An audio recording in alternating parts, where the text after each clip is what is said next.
Hey gang, so today we're going to be checking out a video on the latest craze that Gen Z seem to love, Labubu. I like to think of them as the modern day Beanie Babies. Beanie Babies was something I had growing up, that they were everywhere. Everyone had at least one, if not more. And I can see that Labubus are basically that. So let's jump in and check out what the hell they are.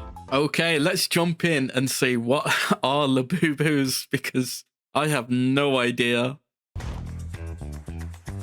Oh, This is a Labubu. They're not really that cute, A little are toy they? monster that's become both a fashion accessory and a collectible. Okay. Sold by Chinese toy company Pop Mart, these dolls brought in about $423 million Damn. in revenue in 2024.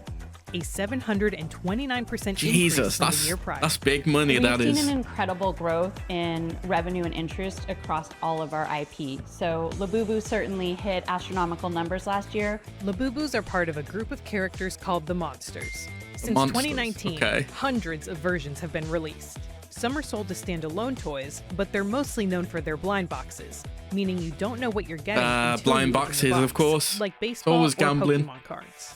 Each blind box costs about $30, but a life-size Labubu doll sold for over $170,000 at a Damn. Beijing auction in June. I had a friend who also is a major collector, and I was like, girl, how are you getting all of these? Because they're ugly, but they're cute, and I need them. I don't know why I need them, but I do. What got me So they've gone interested from in Labubu how and was why do you pretty have much them to social I need media. them, I kind please. of like fell into the hype, and also Lisa from Blackpink. And from there, we just loads of celebrities on them. rocket and become huge overseas with her influence. And then we watched it translate back to North America, Europe, pretty much everywhere. Everyone's invested in this blind box extravaganza.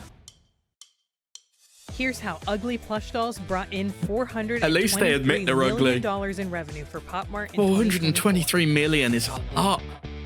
Ridiculous. Early beginnings. Okay, let's see this. Let's Pop see Mart this. started as a pop culture variety shop in Beijing, China in 2010. After having a couple dozen The Extra used stores to in the do, like marketplace, chibi around stuff, didn't they? 2016, the founder Chibi figures got and very stuff. curious about licensing and decided that he wanted to approach it by working with an independent artist on a wholly new character. So Wang Ning, the founder and CEO, held an online survey, and the results led him to the company's first major character, Molly, created by artist Kenny Wong. Everything that we put out is Something in tells me this isn't the collaboration last with time the we see artist. Kenny. We work closely with the artist on everything from product development to creative partnership. Labubu joined Pop Mart's lineup of toys in 2019. The character was created by artist Ka Sing Long as part of a Okay, picture book someone called The completely Monster different. Trilogy. These artists are from everywhere, so a lot of these figures that Pop Mart sells and distributes showcase different cultures. But the characters also have really great backstories and lore, and I think it's really easy for fans to invest in that and keep coming back to. So you say that, but Labubu is it's like one character, isn't it? I probably have maybe like 8 or 9 Labubus now. Kind of excessive. I don't think that's too bad, 8 or 9. It could be a lot more. On my Labubu collection. I've probably spent 4 figures. Pop Mart went public on the Hong Kong Stock Four Exchange fi- at a $6.9 Jesus. billion valuation That's- in 2020. okay, that guy's Today, obsessed. Its market cap is $43.3 billion. To put that in perspective, toy giants Hasbro and Mattel's market caps are $10.6 billion and $6.4 billion respectively. Wow, Pop Mart's it share has price shot has up then. grown a whopping 190% in 2025, and its CEO is now They've the had a 10th very good richest year man then, in haven't they? China. The Monsters' sales made up 23% of Pop Damn. Mart's $1.8 billion revenue in 2020. Yeah, they're definitely gonna like That is triple more than down on twice its Labubu now, 2023 aren't they? revenue. Pop Mart's profit margin was about 25%. By investing in these IP brand collaborations and maintaining still the artistry, the design that drew people to the figures in the first place, Pop Mart is expanding its reach, which is really setting itself apart from competitors. And they're welcoming anyone and everyone to their stores and their sites, and they're saying, we have something for you.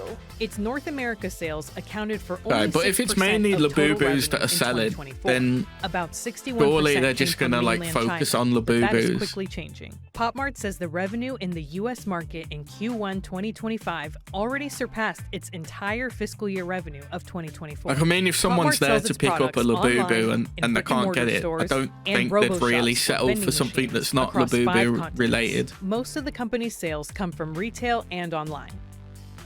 Here in the United States, we've opened our first store in 2022, and Wow, we're definitely seeing a lot of 38 excitement in one within this part of the market. US. Crazy. Yeah, With people each are obsessed Labubu with like box, blind there's a chance of boxes 7 different figures and you like can art, get, well, not including RNG, one but that is you know, secret like and look-based rare. stuff now. It becomes addictive. So when It's you unbox essentially one figure, gambling in a say it's way. not the one that you specifically wanted, you're gonna go back for more just to see. I have purchased multiple from one collection That's how they get ya. because I wanted certain colors, so I had to risk it. When I open it and it's a color that I want, I like scream. And if Really? it's like not something that I want, I'm just like, I need to go Like buy I it. remember Beanie Babies were like Ridiculous, crazy when I was young, Labubus but are hard to get a hold of. even Their then it limited wasn't supply has like led that. to customer fights, and the company temporarily pulled them off shelves in the UK after brawls Oh broke wow. out. Yeah, I There is heard also about that a knockoff actually. market selling fake Labubus The UK known as man Lafufu. getting into fights It's over like World War Labubu. IV in order to get one, but if They need you their can child- do it, it's children worth it. I have custom blind box Labubus toy. with wings on them. I have a Louis Vuitton Labubu. Louis Spend Vuitton. my Oh my money a god. little recklessly when it comes to blind boxes now, and it's because of Labubu. So is there like value in like reselling them or For something? now, Pop Mart plans to continue expanding internationally and to keep growing its roster of artists. As long as Pop Mart is aware of how things are shifting in the toy industry and where our consumers are looking, they'll definitely be able to move forward. But there are risks ahead. I don't know. I'm a bit After a call for skeptical. stricter regulation on blind box toys in China, the company's share price dropped by more than 10% in the week leading up to June 19th, 2025. Yeah, because China's The quite Labubu strict with knockoff market is like also a gambling and potential stuff. threat. And it's Despite I mean these it's not companies gambling, but it making technically figures is. of Pop Mart items at a lower cost and they're not well made, it's still a competitor because people are Oh, yeah, maybe don't know that they're buying a fake remakes. Labubu and Well, not maybe they're remakes, not but like aware of it, or replicas. maybe they do know and they're okay with it. The pace at which social media dictates trends could be another threat to the company. I could see them. See, I think that's going to be a keeping big up this threat business because, model and keeping up this like, interest you know, you in had their Beanie products for Babies, quite a you long had time. Funko Of course, Pops social media that were like does what both social quite media big, does, but the similar amount of things, people and they all dedicated kind to of like finding faded and out slowly. I mean, unboxing I suppose these Funko Pops is characters still and the kind amount of people around, that but kind of I don't center think it's all as their crazy as it content on used to It be. continuously adds up. Pop Mart So, has been around for I 15 don't know. years, and we are really I'm building a skeptical brand whether for the same's going to longevity. happen As to we Labubu. continue to diversify our artist portfolio and diversify the ways that people can really interact with our characters, we will continue our mission to light up passion and bring joy for years to come. Fair enough, fair enough. Well, I don't know what to make of that.